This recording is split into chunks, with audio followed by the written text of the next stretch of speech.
کہ اس کے چمڑے سے کوئی چیز بنانا اپنے لیے مکروہ ہے، اگرچہ کہ وہ جراب ہی بنائے، اور وہ دلالت کرتی ہے کہ اس میں تصرف کرنا مکروہ ہے، چاہے وہ اپنے لیے ہو یا اس کو بیچے یا اس کو ہبہ کرے کسی کو، چونکہ اور عربی میں اس جراب سے تلوار کا میان، چمڑے کا برتن اور کوئی تھیلی وغیرہ ہوتی ہے، اس سے ڈائریکٹ وہ جراب مراد نہیں ہوتی جو پاؤں میں پہنی جاتی ہے۔ اور اسی طرح اس چمڑے کو قصاب کو اجرت کے طور پر دینا بھی مکروہ ہے، کیونکہ ان دو روایات سے یہی انصراف ہوتا ہے۔ مدارک الاحکام فی شرح شرائع الاسلام میں سید عاملی نے فرمایا لا يخفى ان کراہۃ اعطاء الجزارین منها انما ثبت اذا وقع على سبیل الاجرہ، اما لو اعطاہ صدقۃ وکان مستحقا لذلك فلا باس۔ واضح ہے کہ قصاب کو چمڑا دینا یہ مکروہ ہے جب اس کو اجرت کے طور پر دیا جائے، اگر اسے صدقے کے طور پر دے اور وہ مستحق ہو تو پھر اس میں کوئی حرج نہیں ہوگا۔ اور اسی طرح اس کو اس کا گردن بند اور اس کے اوپر ڈالنے والا کپڑا بھی دینا مکروہ ہے۔ اور مصباح المنیر میں فیومی نے فرمایا ہے وَجُلُّ الدَّابَّةِ كَثَوْبِ الْإِنسَانِ يَلْبَسُهُ يَقِيهِ الْبَرْدَ، یعنی جل جو ہوتا ہے حیوان پہ ڈالنے کا کپڑا ہوتا ہے جو اس کو سردی سے بچاتا ہے، والجام و جلال اجلال۔ اور آخری روایت سے استفادہ ہوتا ہے کہ قربانی والے جانور کے چمڑے سے جائے نماز بنانے میں کوئی حرج نہیں ہے۔ اس سے پہلے ایک بحث گزر چکی ہے، وہ یہ تھی کہ کتنی حد تک جو گوشت ہوتا ہے قربانی کے جانور کا اس کو صدقہ کرنا چاہیے۔ تو اس میں 3 قسم کی چیزیں بیان کی گئی تھی کہ اکثر حصہ اس کا صدقہ کرنا مستحب ہے، یہ روایت میں آیا ہے جناب شہید ثانی کے مطابق، اور ایک نظریہ ہے کہ تمام کو صدقہ کرنا زیادہ فضیلت رکھتا ہے۔ تو یہ روایت ابو صباح کنانی کی ہے، امام صادق علیہ السلام سے اس نے سوال کیا مستحب قربانی کے گوشت کے بارے میں، فرمایا کان علی بن الحسین و ابو جعفر علیہم السلام یتصدقان بثلث علی جیرانہم وثلث علی السوال وثلث یمسکانہ لأہل البیت، فصیل الشیعہ باب 40 ابواب الذبح حدیث 14 میں ہے۔ سألت ابا عبداللہ علیہ السلام عن لحوم الاضاحی، میں نے امام صادق علیہ السلام سے قربانی کے جانور کے گوشت کے بارے میں سوال کیا۔ امام علیہ السلام نے فرمایا، امام سجاد علیہ السلام اور امام باقر علیہ السلام قربانی کے جانور کے گوشت کا 1/3 حصہ اپنے ہمسایوں کو صدقہ کرتے تھے اور 1/3 سوال کرنے والوں کو دیتے تھے اور 1/3 اپنے اہل بیت گھر والوں کے لیے روک کر رکھتے تھے۔ تو 2 حصے اس کے صدقہ کرنا ہے تو یہ اکثر حصہ اس کا صدقہ ہو گیا، 2/3 حصے صدقہ ہو گئے۔ تو یہ مشہور نظریہ بھی ہے فقہائے شیعہ میں، اور شیخ طوسی نے اپنی مبسوط میں فرمایا ہے کہ پورا ہی صدقہ کر دیں مستحب قربانی کا گوشت تو یہ زیادہ فضیلت رکھتا ہے۔ اور صاحب جواہر الکلام فی شرح شرائع الاسلام علامہ محمد حسن نجفی رحمت اللہ علیہ، جنہوں نے موسوعہ علمی فقہی شیعہ کا تحریر فرمایا جو پہلے تو 3 یا 6 جلدوں میں تھا اور اب جو ہے تحقیق کے ساتھ 43 جلدوں میں شائع ہوا، ہر جلد کے 400 500 صفحات تھے، اور پھر تحقیق مزید کے ساتھ جامع مدرسین قم سے مؤسسہ نشر اسلامی سے شائع ہوا، تو 43 جلدیں ہیں اور ہر جلد کے 700-800 صفحات ہیں، ضخیم مجلدات ہیں۔ تو یہ بہت بڑا علمی اور تحقیقی موضوع ہے۔ تو اس میں وہ فرماتے ہیں لم نعرف لہو شاہدا بذالک، شیخ طوسی نے مبسوط میں یہ کہہ دیا ہے کہ پورا گوشت مستحب قربانی کا صدقہ کر دیں تو یہ فضیلت زیادہ ہے، لیکن علامہ محمد حسن نجفی فرماتے ہیں کہ اس کی روایات میں ہمیں کوئی شاہد اور تائید نہیں ملی۔ اچھی بات ہے، یعنی جتنا زیادہ دے دیں گے راہ خدا میں تو دوسروں کی مدد کرنا اور مستحب کام شمار ہو جائے گا، لیکن اس کی خاص دلیل روایات کی روشنی میں ہمیں نہیں ملی۔ تو یہ جو روایات ہیں یہ وسائل و شیعہ میں موجود ہیں، ان کی طرف بھی ہم اشارہ کرتے ہیں، خصوصاً ترجمہ وسائل الشیعہ بھی موجود ہے۔ ترجمہ اردو وسائل الشیعہ جلد 10 صفحہ 124 پر ابو صبا کنانی کی روایت ہے، امام صادق علیہ السلام سے قربانی کے جانوروں کے گوشت کی تقسیم کے بارے میں سوال کیا، فرمایا امام زین العابدین اور امام محمد باقر علیہ السلام اس کا 1/3 پڑوسیوں کو دیتے تھے، 1/3 سائلوں پر صدقہ کرتے اور 1/3 اپنے اہل و عیال کے لیے رکھتے تھے۔ فروع کافی محمد بن یعقوب کلینی سکۃ الاسلام، من لا یحضرہ الفقی جناب شیخ صدوق محمد بن علی بن بابو کمی مقنع، اور علل الشرائع بھی انہی کی ہے۔ اور یہ جو باب ہے وسائل الشیعہ میں مستحبی اور واجبی قربانی سے انسان کو خود کھانے، دوسروں کو کھلانے اور اسے ہدیہ کرنے کا حکم ہے۔ اس میں کل 28 حدیثیں ہیں، جن میں سے 12 کو چھوڑ کر باقی 16 کا ترجمہ کیا گیا ہے۔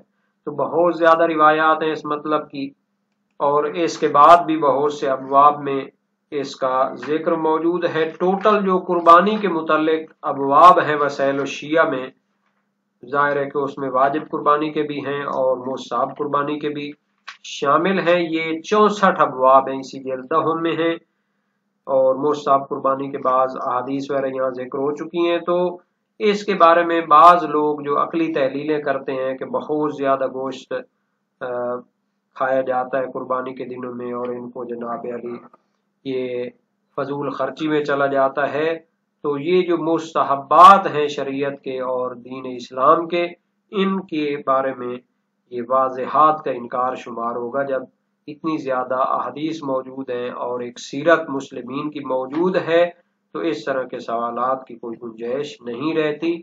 یہ نہ فقط اس عنوان سے دیکھا جائے بلکہ یہ مستحب ہے اور یہ ثواب کا کام ہے، اور اس کے آداب، مستحبات، مکروہات، شرائط وغیرہ بیان کی گئی ہیں، فقہا کے کلام میں بھی، علماء کے بیان میں بھی۔